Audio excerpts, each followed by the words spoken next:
In a country with low corruption, citizens are treated fairly with equal rights and access to goods and services.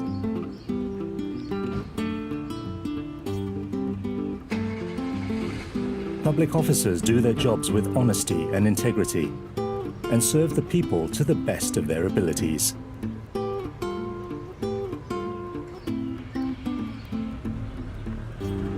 But greed is part of human nature, and there may be times when we fall prey to temptation. When it comes to corruption in the public service, any case is one too many.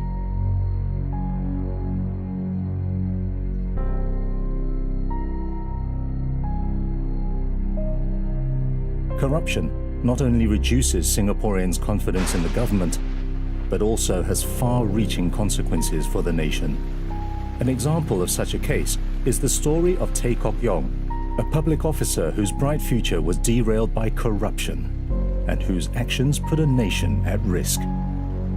Tay Kok Yong was a chief procurement officer in a government agency. When he became addicted to gambling, he soon found himself deep in debt of about $100,000 and began borrowing heavily from various people, including his colleague Lim Ah Meng.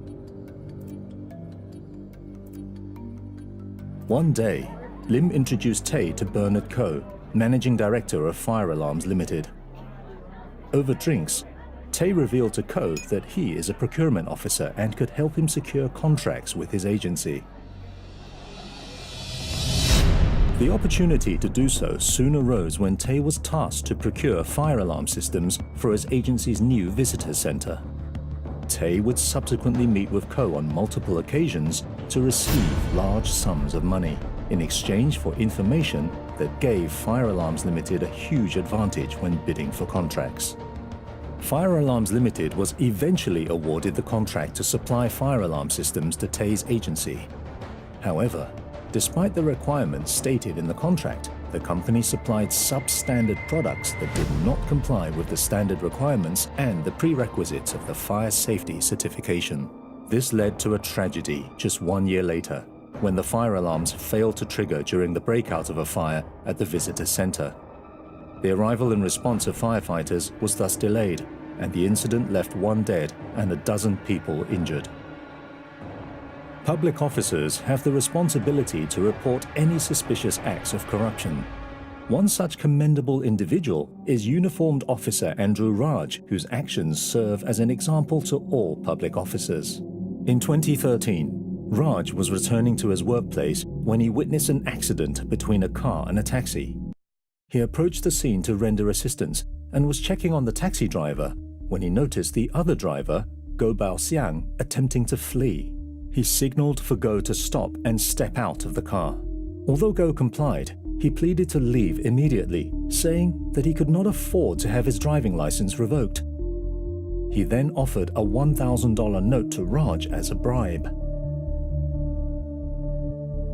Raj rejected the bribe and handed matters over to the police as they arrived. The case was referred to the Corrupt Practices Investigation Bureau for investigations, and Go was subsequently charged.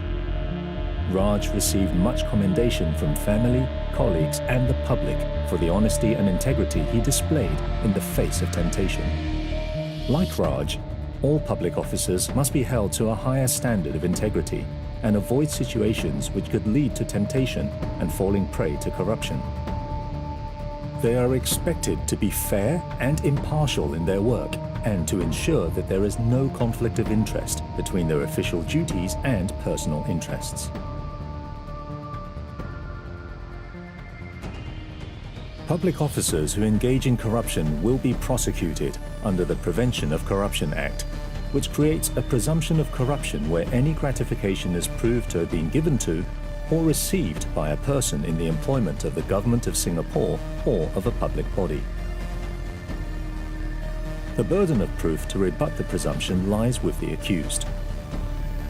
Those convicted under the Act may be fined up to $100,000, jailed up to 5 years, or both for each count of corruption.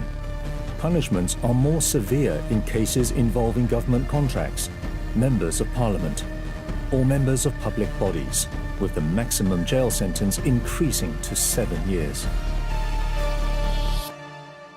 Beyond rejecting bribes, public officers can also play a role in building a corruption-free Singapore through reporting incidents of corruption to the CPIB.